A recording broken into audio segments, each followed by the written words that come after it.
Pure Experiences. Welcome to the voice version of the blog, Pure Experiences.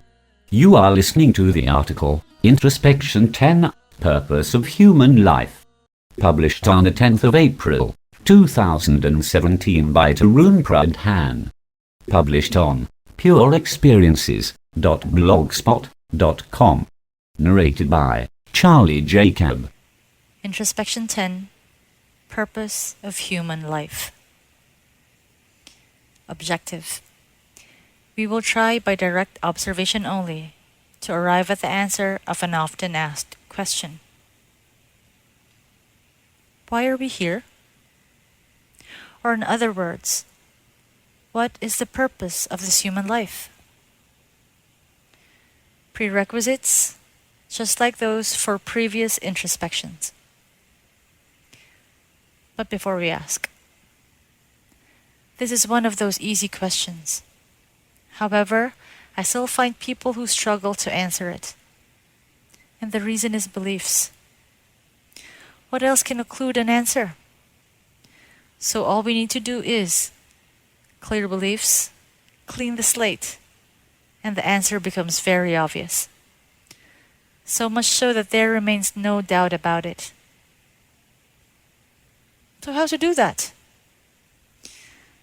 You must let go of all previous opinions, ideas, beliefs, doubts, and knowledge that you got from books or great people. Become totally innocent or agnostic. You need to do that for only a few minutes for which this introspection would last. You can pick them up after if you need it. The easiest way to do it is to pretend that you know nothing about the subject. You will find that all your past knowledge will remain intact, but now you see it in a different light. However, the false will be destroyed. Beliefs do not stand the impact of knowledge. But before we dive into a direct experience of what's going on with us in this world, I'd like to prepare you with an analogy. It makes everything easy to understand. Imagine that one fine day you find yourself in a big room. You see a big table, chairs placed around it, people sitting in chairs and engaged in some activity. You see yourself sitting there, and you see a notepad in front of you with some agenda written on it. You see that everyone has got some pads. Some even have thick files, and some are busy scribbling. Everything is normal, except you have no memory of why you're there, of what you're doing there. It's a strange situation, because you don't even remember coming here. You forgot where your home is, and you don't even remember taking up this job. So obviously, you ask yourself, why am I here? What am I doing here in this big room with a bunch of strange people? What minimum can you conclude?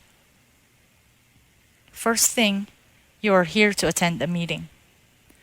The room, the notepads, the people, water bottles before them, and everything suggests that you are supposed to be in a meeting. And this is a meeting room. This is most certain. You can't question that. For example, you're not here to play golf. That would be the case if you found yourself in a big lawn with a long stick in your hand and a ball placed on the ground. So you can exclude this possibility. You can go ahead and exclude many more possibilities. For example, you are not here to cut down the table and turn it into cupboards for your house. Else, you would be here with a saw and tools. It'd be foolish to search for tools and cry when you can't find them in the room. You see that some chairs are too small for some colleagues there. And out of pity and compassion, you demand bigger chairs for all to end their suffering. You not only can't see that they are just too fat to fit in any chair, you also look like an idiot to your wiser colleagues. If you find that some people are destroying the beautiful furniture there by pounding on it, scratching it with a paperclip, spilling coffee on the carpet, you may feel concern. And if you are the boss there, you can order some decency. Else, you keep your mouth shut and ensure that you do not join them in this mindless destruction. It's not your room. Once you are certain of your situation, you can now take a look at the agenda and can proceed to do the needful. Your past, now forgotten, has no bearing on present situation. You have only two options. Carry on with the meeting or leave the room. But since you know that the meeting will be over sooner or later, and you're not in a hurry to leave, because if you leave now, you will never know why you came here. You may find some answer to this mystery in the meeting itself. So, why are we here? One fine day, you find yourself in a world, a collection of countless things. You have no memory of how you got here. You remember nothing at all, except you have a list of unwanted desires and needs you must fulfill. And you also see a monkey suit in which you are apparently trapped.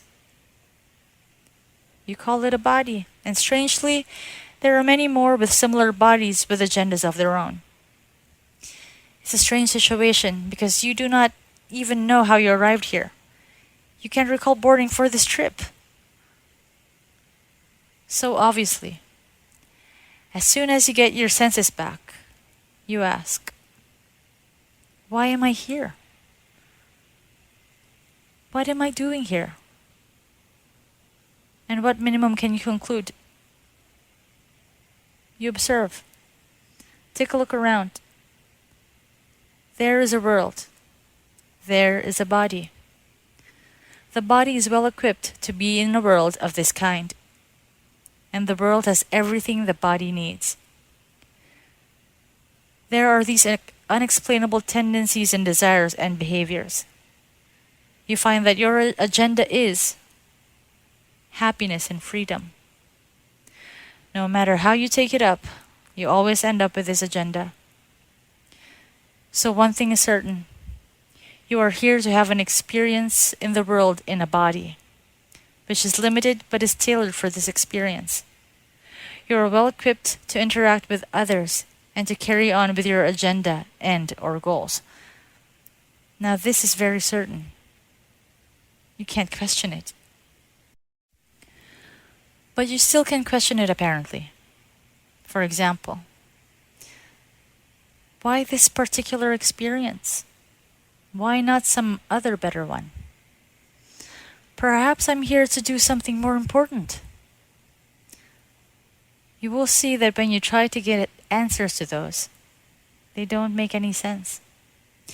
You will find no evidence to support those assumptions.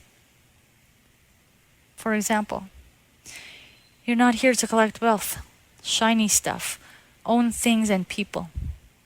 Else, you would come here with a truck and would start packing up for home. You find that you can use stuff, which lasts for a while, but you can't own it. People leave.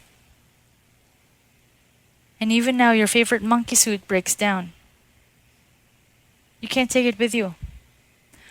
All you take away is a bunch of experiences. You can exclude many more possibilities. Another example is, you're not here to please everyone or make them happy and end their suffering. You will find that the world has enough of everything. Clean air, water, abundant land and food, money and stuff. But people are not content with their needs. They have big mouths, tummies and deep pockets. Anything and everything you drop there simply disappears into this abyss of greed and ignorance.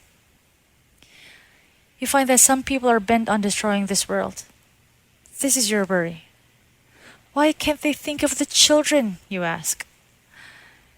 If you are capable and are in power, you can do some damage control, a bit of repair here and there. But if you're an ordinary Joe, and you find that the most powerful and rich are the ones causing most destruction. You simply do your own thing. You stop destroying the world. You stop rampant consumption and madness you find others are engaged in. This is not your world. Things are being created and things are being destroyed. It is perfect. It is what it is. You find that you have just enough tools to have this human experience, not more and not less. It's foolish to demand more tools and abilities and cry when you can't get them. The limitations are a necessary byproduct of such an experience. Without these particular limitations, you still have an experience, but not this experience. That means only one thing.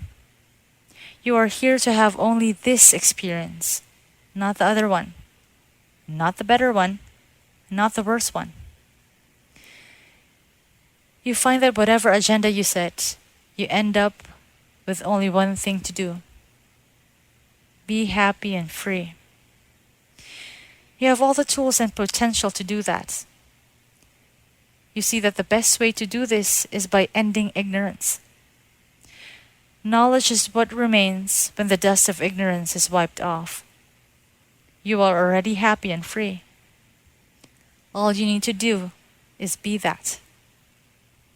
Once you realize this, and you are most certain of it, you proceed with the agenda and enjoy this wild ride called human life. You have only two options: live or leave. But since you know that this experience will end sooner or later, you choose to stay. You never know. Perhaps this experience of life may reveal some greater mystery one day. Pure experiences. You were listening to Pure Experiences by Tarun Pradhaan. For more, please visit pureexperiences.blogspot.in.